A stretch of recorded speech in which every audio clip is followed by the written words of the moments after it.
You ready for a new home? Are you gonna buy one or are you gonna build one?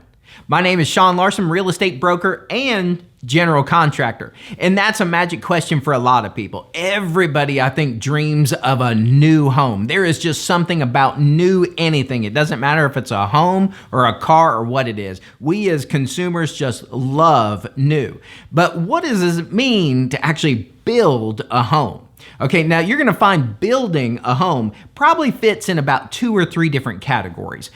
First category is you're gonna have what a lot of people are gonna refer to as a production home, which is gonna be a more of a simple design. It's probably gonna be of a larger company, maybe a national builder, and they have preset designs. They build the homes. There are very few choices or selections you can make in the home. It's not built on flexibility, it's built on production.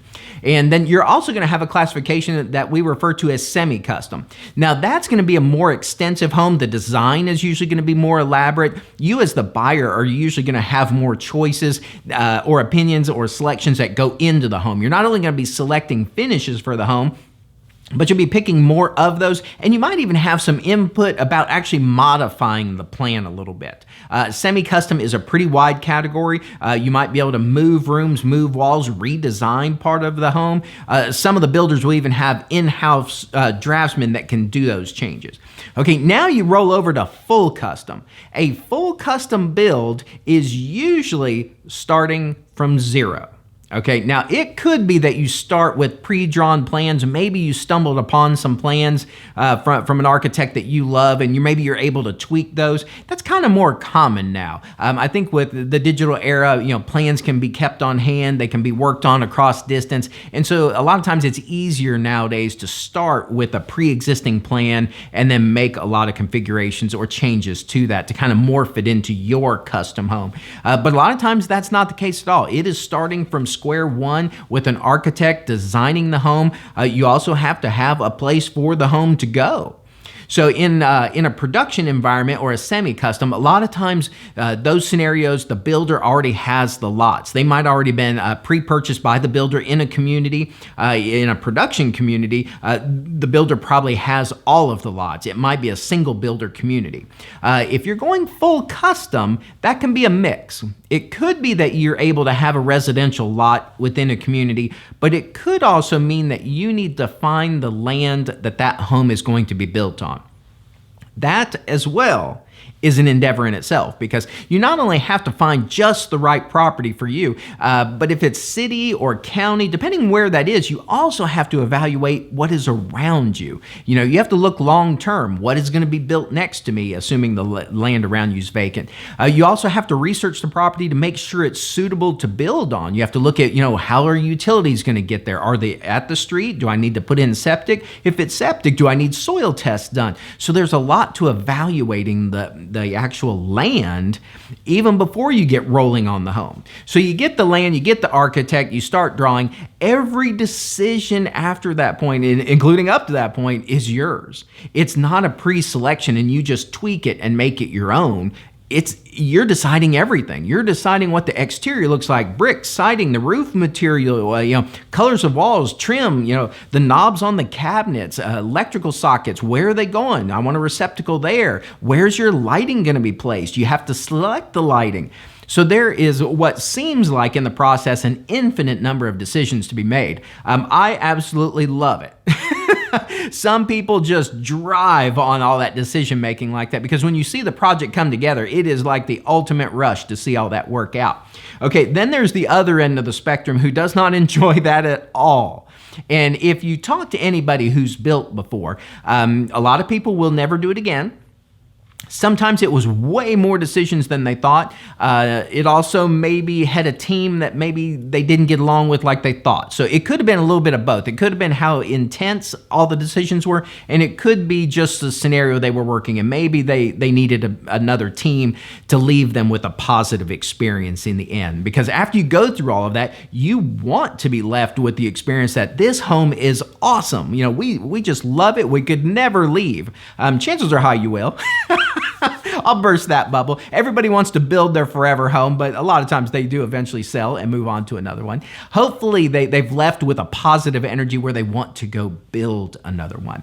But I will give you the heads up. If you go semi and then on into full custom, there are a lot of decisions, which brings me to who should build. Well, who should build are going to be the people who are decisive and that has a team mindset with anybody else involved in the decisions for that build. And what I mean by that is if you are building a substantial home and you have several team members at play, and sometimes it might be spouses, sometimes it might be family and parents, it depends who it is, but you might have several team members involved in the decision making of that. You definitely need to get along with everybody. Nobody gets their way all the time. You cannot go into an extensive build project and everybody gets their opinion all the time on everything, because everybody has a different vision of the same home. So you need to know that up front. You have to have a team mindset that, okay, this is important to me. This part is a little bit more important to them. Maybe each person has a little bit more say on the selections or the design of each part. You have to be decisive. You can't constantly or endlessly look for just the right whatever it is. Say, for instance, you look for cabinet knobs and pulls. You find some you like. You can't keep shopping for those forever because you have to remember the build is on a timeline. The builder can't wait for all of the decisions to go on and on. Usually on the front end, there's a timeline that's established and deadlines on there. We have to know selections by certain dates because, that part of the crew is coming through and they need to rock and roll. They need to know what those are. If it's things like cabinets are ordered and are designed and ordered much, much, much earlier in the process than anybody would ever imagine. They're ordered extremely early in the process because you have to wait for all the production built, everything delivered, and during that time your home's being framed. So that's early in the process. So builders can't wait for infinite decision making. So it is crucial that you are decisive. You can't look at 100 different items of the same thing. You need to be able to quickly narrow it down to just 2 or 3 and quickly be able to decide which one it is, and that the team members are in agreement or are willing to yield at certain points to somebody else's decision because they have their own arena where things are important to them. So who should build? Those that are decisive and have a team mindset for everybody that's in the build and as part of the decision making. Okay, how does all that relate to buying an existing home?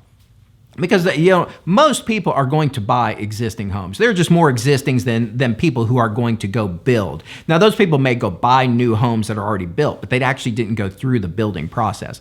So those buying existing homes, one of the great things about existing homes, and this is assuming you went through inspections, it's already there. It's ready to go. It's going to be there in short, say you have a 30 or 60 day close. You know what timeline you're in that home. You see it. You know what you're getting.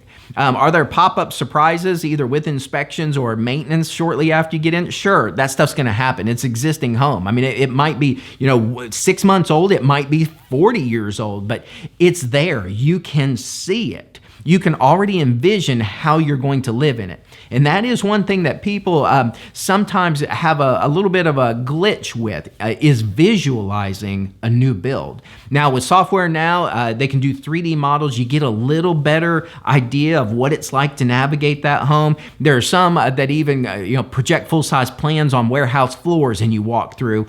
And so it's getting better at people being able to visualize what the home is. But it's still no substitute for actually seeing the home right there in person. And so existing homes give you that. So when a team of people go in, they're making that decision that home works for their everyday living because they can see it, they can walk it, they know they can get a vibe. Hey, does this work for our daily life? Are there going to be compromises? Absolutely. I'll burst your bubble on this one too. You can go out and build a full custom home. It's your dream home. You poured all the energy and time and everything into it. And probably within about 1 to 2 years, if not before, you are going to utter the words, I think we would have done this a little differently. There was some aspect or aspects of the home that you would have done a little differently. And if you made those changes and built the home again in another 1 to 2 years, you'd say the same thing. There is no perfect design. So it doesn't matter if you're building it or if you're going to existing. There will always be things that you will say, you know, I would probably change this if we were to do it again. But the nice thing about existing homes is you do get to see everything. You get to walk it. You get to feel it.